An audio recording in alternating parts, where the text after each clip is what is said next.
Our second contestant this evening is Anne Lazarus. Please give her a warm hand.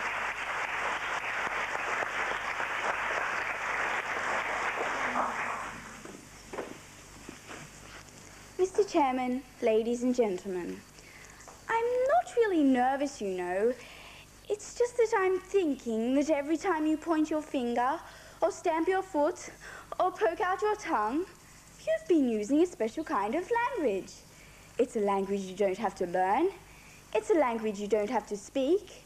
In fact, it's a language that uses many parts of your body. That's why it is called body language. Our eyebrows, for instance, are like picture frames. They can express surprise, worry, happiness, anxiety, and sadness. Throughout history, we have been preoccupied in the eye and its effect on human behavior. We have used such phrases as, she looked daggers at him, or she had that gleam in his eye, or she has shifty eyes. By looking at someone eye to eye, you can learn a lot about them. Someone who cannot hold your gaze and looks down or away could be nervous or untrustworthy. But before making judgment, however, we must take cultural factors into consideration. In some countries, children are taught not to look directly at others, as this gesture is considered impolite. This is true of Pacific people. The Japanese, however, tend to gaze at the neck when conversing, and Southern Europeans have a high frequency of gaze that may be offensive. You may think that the nose is a strange part to be included in body language, for it doesn't do much but sniff. That could be a sign of disapproval, or wrinkling up could be a sign of disgust. Someone putting their nose in the air has a proud look about them. And what about legs? You'd think that legs were just legs, but they give out signals too. We know when to run to a toddler's aid when we see their legs crossing stiffly from one position to another. Don't we, mums and dads?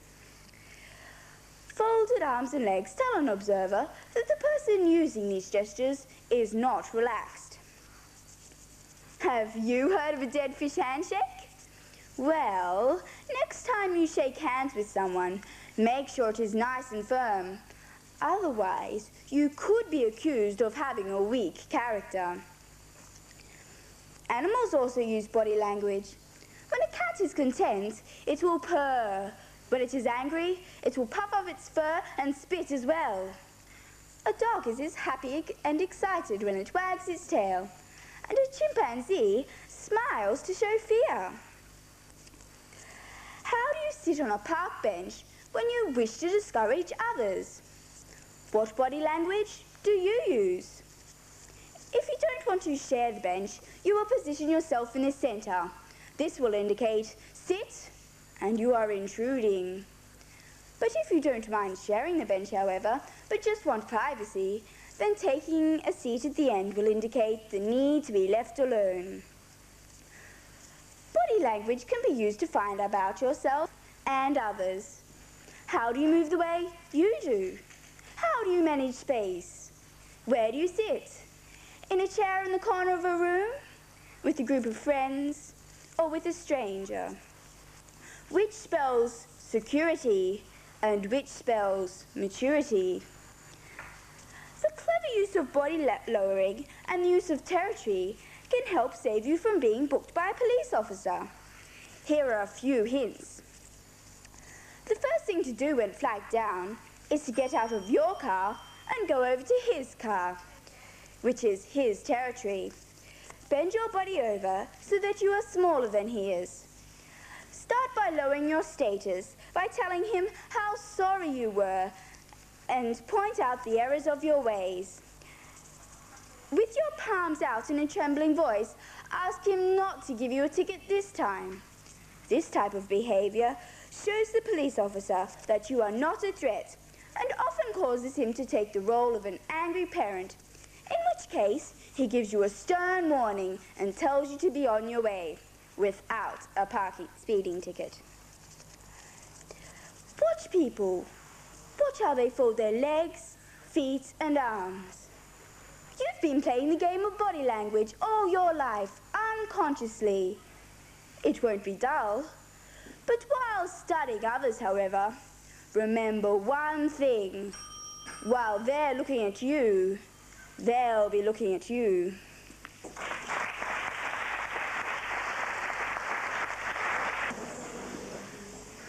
Ladies and gentlemen, our third and final speaker is Calanna. Please give her a warm welcome.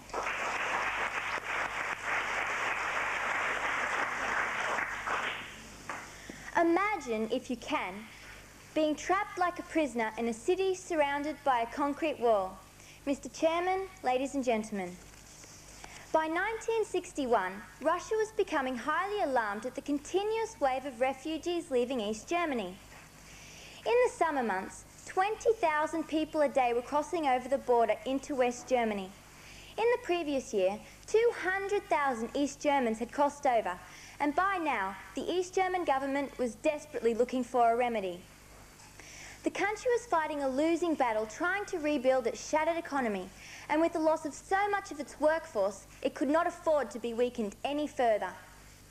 In 1958, the German leader, Walter Ulbricht, approached the Soviet authorities to request that he take over West Berlin and stop the flow of immigrants. Khrushchev, the Soviet premier, agreed to this and delivered an ultimatum to the Western Allies. He proposed that 6 Western powers should leave the country and within 6 months, and that access into the city, including the air, be blocked off. The West refused, and a year later, Khrushchev withdrew his demand, and the question still remained: how to stop the refugees? In 1961, there were rumours in Berlin that the German government would divide the city with a wall that would act as a dam against the increasing number of refugees. These rumours were of course denied, but only 2 months later, the first steps were taken to transform the East German capital into a prison. The first people to notice the strange happenings on the night of August 13th were the taxi drivers, who from 2 a.m. were radioing their headquarters saying that all crossing points into West Berlin were blocked off. Within 4 hours, the barbed wire coils were being strung out by East German soldiers, and guards started appearing with machine guns. Within days, the Germans began to see the 3.5-metre high wall of concrete begin to take shape. A workforce of an incredible 50,000 people were hired in the operation to build the wall, and when it came to houses, the doorways were simply blocked off. The Berlin Wall grew into 165 kilometres in length, curling around the entire perimeter of Berlin. It had excessive amounts of watchtowers, bunkers, trenches, dog runs and fences armed with warning devices. There were 14,000 border troops on guard day and night. Since the wall had been built, there had been nearly 5,000 escapes into West Berlin, and many of these were actually from the border guards themselves. The Berliners will never forget the early years when so much blood was shed in the pursuit to freedom, something that you and I living in Australia take for granted. In the 1960s, there were many wreaths placed along the pavement next to the wall. These flowers represented the places where East Berliners had jumped to their deaths in their last flight to freedom. For 2 decades, the escape attempts continued. Cars were turned into battering rams trying to crash through checkpoint barriers. Tunnels were dug beneath the wall. Cables were strung over it from rooftops. And, for those brave enough to face the bordered guards, had uniforms tailored and documents forged. There is a museum in West Berlin today that pays silent tribute to the inventors of these daring schemes. One of the worst incidents occurred on 17th of August 1962, when Peter Fechter, only 18 years old, was badly injured in a hail of bullets and left to bleed to death at the foot of the wall because nobody dared to help him. Not all attempts ended in failure. Shortly after the wall had been built, a crew on a passenger boat overpowered their captain, locked him in his cabin, took their families on board and sailed to freedom. The The destruction of the wall finally came on the cold morning of November 10th, 1989. After 24 years of pain and suffering of being trapped in a prison, the East Berliners walked through the broken wall in tears of triumph, and the Germans were free to see each other in freedom once again. Put yourself in their place, what it must have been like after 24 years of division between man and woman, boy and girl, when finally the wall came tumbling down. Ladies and gentlemen, we are now into our open section, and these speeches are also 5 minutes, with a warning bell at 4 and 2 bells at 5. Our adjudicators for our open section this evening is Mr. Ron Barstow. Ron is a past member of Rostrum, and he has vast experience at adjudicating in speaking competitions. Our next adjudicator is Val Brosson. Val has taught speech and drama for over 20 years at home and in schools, and she is well known in the effective speaking area. Our third adjudicator this evening is Mr. Mike Taylor, a member of Jaycees. Mike has experience in public speaking as well as adjudicating, and Mike was in our 1988 state debate final winning team. Would you please give them a warm welcome? Our first speaker in the open section this evening is Stuart Mann. Please give him a warm welcome.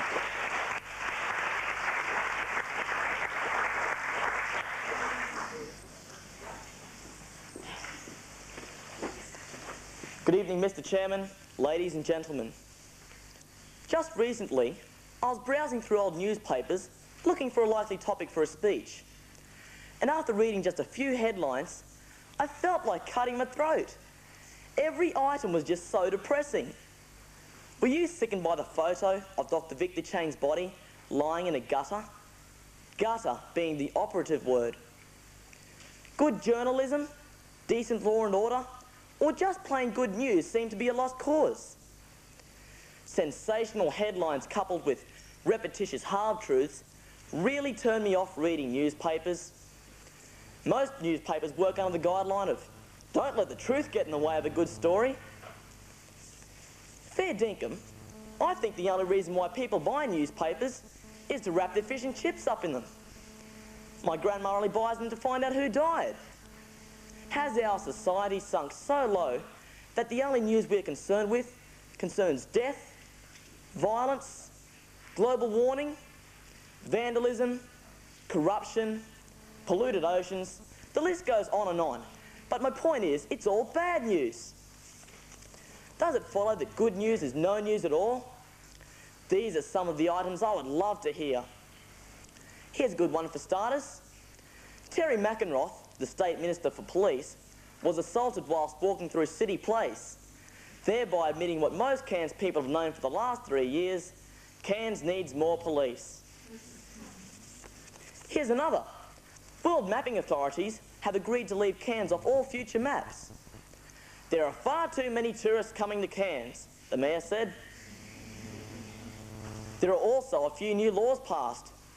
Any person convicted of theft will have the offending hand amputated. If it can be proven that both hands were used in the offence, well, off come both. And in the event of a rapist being convicted, well, off comes the offending item also. Any person caught using offensive words and foul language like ozone layer, ecological infrastructure, greenhouse effect, etc., will be given a suitcase full of summer clothing and sent to the South Pole to study this problem firsthand.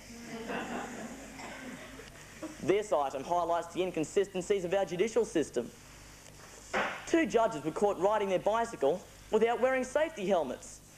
Both agreed to hear each other's case, and the first judge duly let his friend off with a warning and a wink. Comes the first judge's turn to be sentenced, and the second judge fines him $500 and severely rebukes him, saying, "There's far too much of this sort of thing going on. You're the second case of this nature before the court today." So much for injustice. Here's a great example of true justice being done. A local used car dealer, notorious for shady deals on old cars, is upset at having a real estate salesman sell him a beautiful one-owner home only to find that it's full of white ants. And what's more, for neighbours, he has a biker gang on one side and the Hare Krishna sect on the other. Here's a good sporting item. Wally Lewis agrees to play cricket for Queensland to help his state win the Sheffield Shield for the first time. But here's the best item. Japanese developers agree to buy St Augustine's College for a tourist resort. But what's this? The sale falls through because I can't find Cairns in any of their maps. Ah, well, like they say, no news is good news. My friends, we have to escape this silly notion where we just shake our heads and say, gee, it's a sick old world we live in. It doesn't have to be that way. We're sick because we allowed ourselves to get that way. Now I guess you're all waiting with bated breath for my cure for all of the world's woes. Forget it. I don't have one. That's something for our politicians to work on. But what I can suggest, however, is that we seem to have painted ourselves into a very morbid corner where we all seem to have lost our sense of humour. So tomorrow, as we open our newspapers, forget the 27 mini-wars, the budget deficit, the obituaries, and turn straight to the comic strips. Start the day off with a laugh, or even a hearty chuckle, and you'll soon find that your mirth is contagious. Maybe then the words of Louis Armstrong will ring true, and I'll say to myself, what a wonderful world.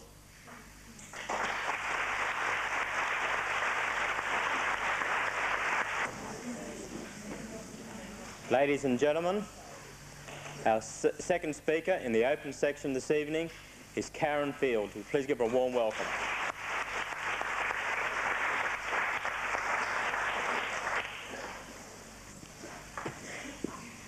There were four bodies in this world. Somebody, anybody, nobody, and everybody. Now, the four of them looked out onto the world and saw that it was dying. They saw the oceans being polluted, the forests destroyed, and they saw the very air they breathed rendered toxic with noxious fumes. Now, everybody knew that something had to be done, and anybody could have done it, yet nothing was done. Everybody thought that somebody should do something, but again, nothing happened. While everybody, anybody, and somebody were arguing over who should clean up the mess, nobody tried. Everybody thought that anybody could, somebody should, but nobody would. And so, everybody was happy. Soon somebody realized that when nobody tried, nothing happened. He realized that if something needed to be done, everybody could do something, and everybody should do something. Mr. Chairman, ladies and gentlemen, fellow competitors. I was born on the 30th of March 1976. That makes me 15. Now, it would be ridiculous for me to stand here and tell you about the world, wouldn't it? Most of you have been living on it for longer than I have. But it is not my knowledge of the world I wish to share. It is my interest in it. Don't get me wrong, I'm not a fanatic, but I do want to save the world. The biggest problem is, too few people realize that the world needs saving. Let me ask you this. If your house was burning down, would you do something about it? If your lounge room became flooded with sewage, would you merely sit and observe? Would you do nothing as you watched your mother die? I'm sure you'll answer no, and yet people sit in front of their television sets and watch their forests burn, their oceans fill with waste, and they watch as their world, the very thing that brings them life, dies around them. And so, what is the solution? Well, it seems there is someone who can save this planet. Someone who has the power to undo what so many have done. And that someone is you. But what can I do, you say? Let me tell you something about myself. I scuba dive and enjoy it immensely. I will never forget the time a giant turtle swam up to me. He played around in the most inquisitive way. He was the most beautiful, majestic thing I have ever seen. I went down again the next day, and there he was, on the bottom, dead. He had mistaken a plastic bag floating through the water for a jellyfish. Paper bags, a box, or brought a string bag, then maybe he would still be alive today. Oh, but what's the point, I hear you think? What difference will I make? I'm just one person. Don't you see? There are 17 million other people all asking that same question. Think of it this way. Take a snowflake by itself, and it is small, fragile, and melts away to nothing. Take 17 million of them, and they block highways, collapse bridges, and form avalanches of amazing force. All right, I'll admit in this room we barely have enough for a snowball, let alone an avalanche. But it is as you see in the cartoons. They send the small snowball rolling down the hill, and it gets bigger and bigger. You tell your friends, they tell their friends.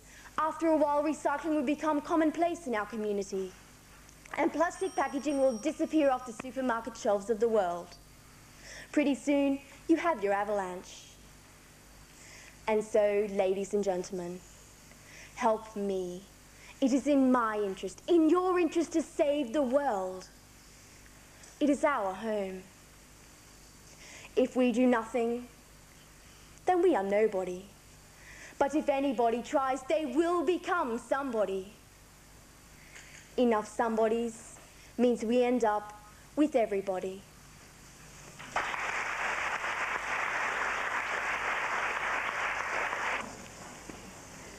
Ladies and gentlemen, our final speaker is Natanya Samaron Rodriguez.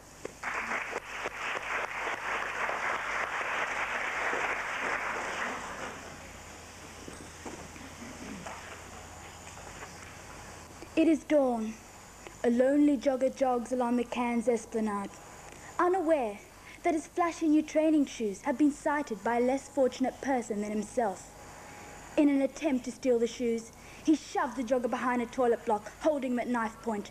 In the struggle, he panics, thus brutally stabbing his victim in order to obtain his shoes. Mr. Chairman, ladies and gentlemen, I am here to discuss an issue which interests me a great deal, an issue which affects many teenagers in our society today, the shoe war. Now, to most of you, the thought of killing someone for their shoes may seem ridiculous, and yet the frightening truth is that people have become so passionate over material products that they will actually kill for them. Now, not too long ago, a pair of ratty old trainers was acceptable. In fact, the rattier and the older, the better.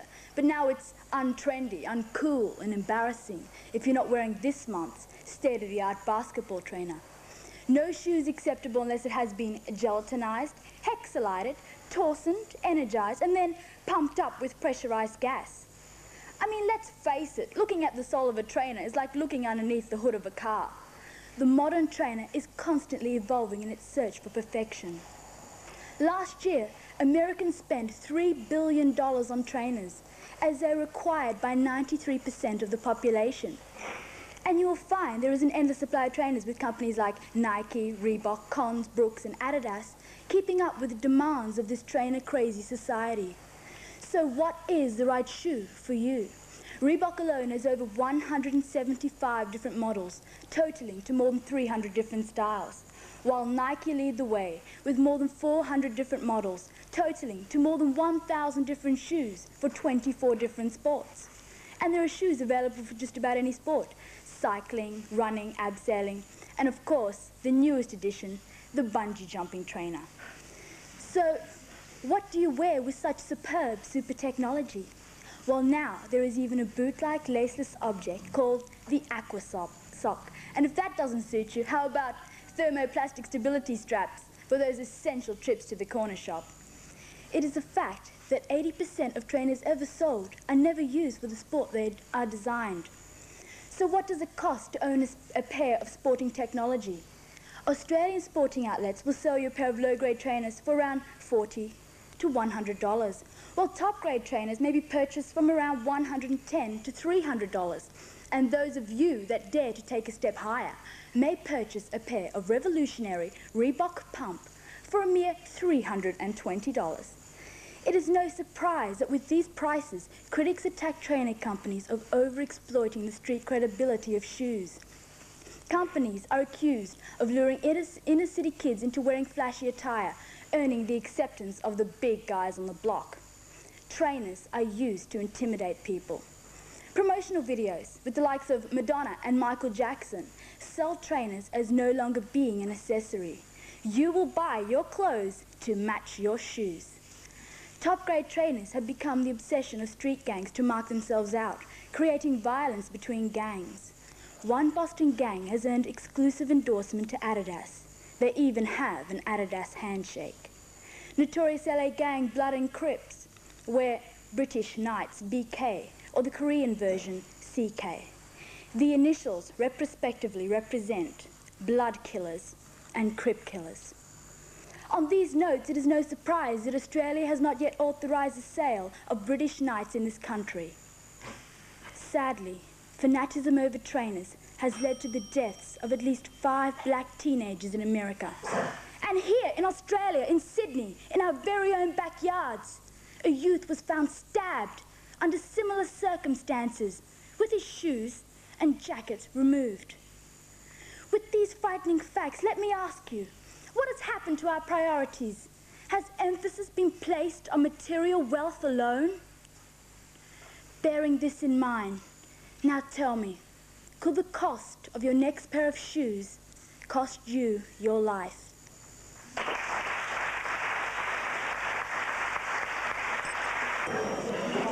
Ladies and gentlemen, all the adjudicators have now finally made their decision, each group tonight. In the junior section this evening, the winner is Ben Oliver. Congratulations, Ben. All right. Yeah, you'd like to stand here, please? Would the following contestants please come out so I can present you with a certificate? Catherine Leighton.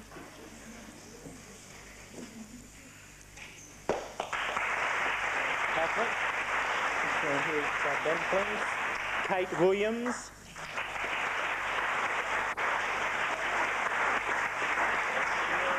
Congratulations, Kate. Stand here, please. Wade Champion. Congratulations, Wade. Stand here, please. And Ben, here's yours too, mate. Thank you. Megan Crockford.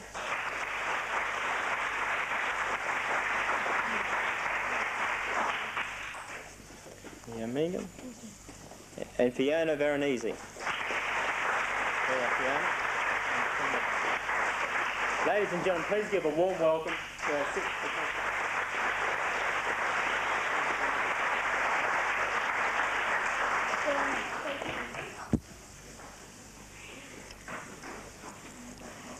In the sub-senior section this evening, the winner is Natalie Mann.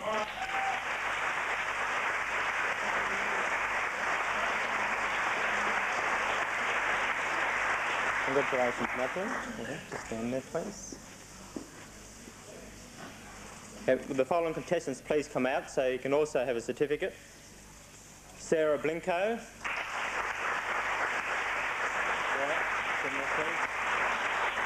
Kim Marillion.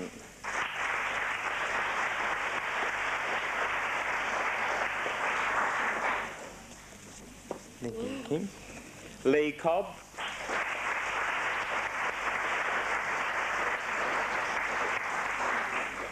Congratulations, Lee. Here's yours, Natalie. Matthew Redgan.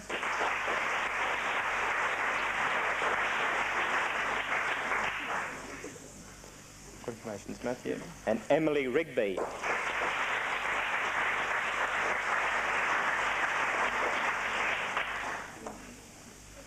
Again, ladies and gentlemen, please give them a warm hand of applause.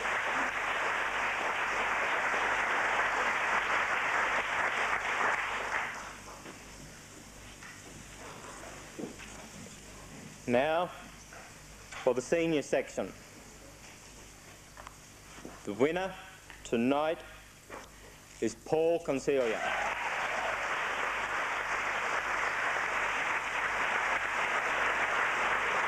Congratulations, Paul. Well done, mate. But also the contestants come forward for their certificate. There you go, Paul. Anne. Congratulations, Anne. Please stand there. And Karen.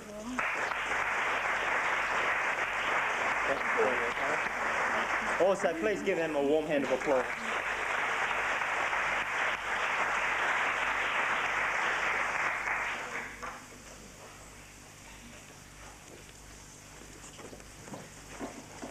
In the open section this evening, this is the first time that we have ventured into the open section, and it's pleasing to see that we had 12 contestants last week in the final and down to 3 for a big night tonight.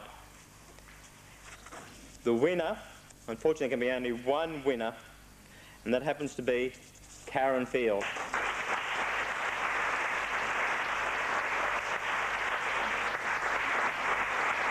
Congratulations, Karen. There's a present. Stuart, would you please come forward for certificate?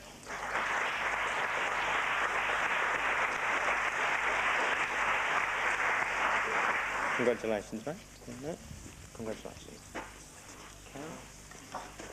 And Natanya.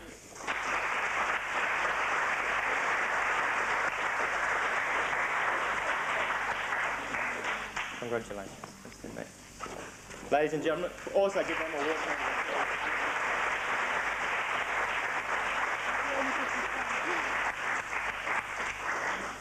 Ladies and gentlemen, this concludes our evening. I would like to thank all of our adjudicators, and I would also like to especially thank you, the contestants in the finals, and also the contestants in the other series that we've had. Even though they did not come in to get into the final, they are a winner in themselves.